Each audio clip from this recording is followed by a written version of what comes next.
nama Tuhan yang Maha Pemurah lagi Maha Perkasa. Assalamualaikum warahmatullahi wabarakatuh.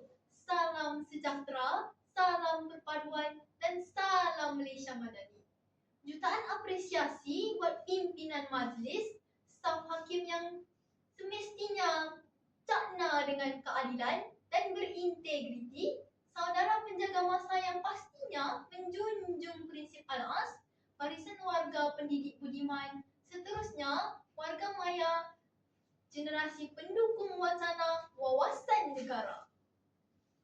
Izinkan saya memulakan pidato ini dengan satu persoalan. Apakah artinya sesebuah negara yang megah dengan bangunan pencakar langit, maju dengan teknologi bertaraf dunia, dan makmur dengan ekonomi yang berkembang pesat jika rakyatnya kehilangan pegangan kepada Tuhan, ketandusan adab, dan hilang rasa hormat?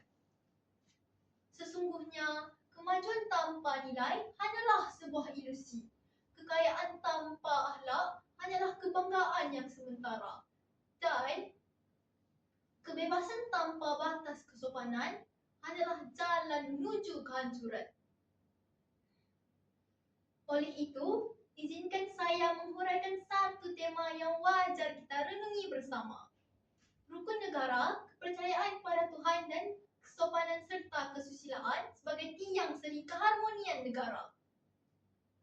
Rukun negara bukan sekadar 5 prinsip yang dihafal. Ia menjadi nadi dalam pembentukan rakyat Malaysia. Ia menjadi panduan dalam pembinaan keharmonian dalam kepelbagaian agama, bangsa dan budaya. Prinsip yang pertama, kepercayaan kepada Tuhan merupakan akar kepada segala nilai kemanusiaan.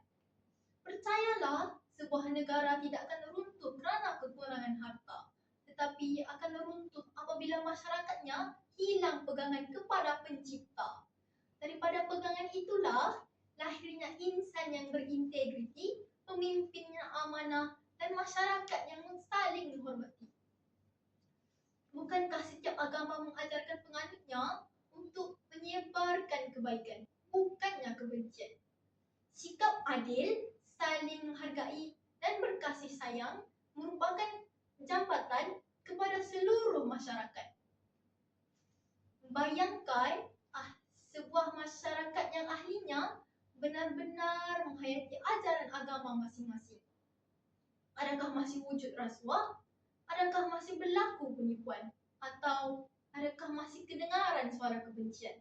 Sudah tentu tidak. Kerana hatinya memiliki paksi pada Pencipta, memiliki benteng gaib yang kalis daripada hasutan nafsu.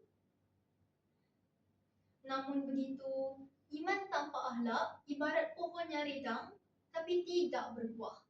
Sebab itulah prinsip rukun negara yang kelima, kesopanan serta kesusilaan, menjadi pelengkap dalam pembinaan sebuah negara yang progresif. Hari ini, kita hidup dalam era digital. Satu sentuhan pada skrin telefon mampu menghubungkan kita dengan seluruh dunia. Malangnya, satu sentuhan itu juga mampu untuk menyebarkan kebencian, mampu untuk merosakkan maruah seseorang, dan mampu untuk mencetuskan perpecahan.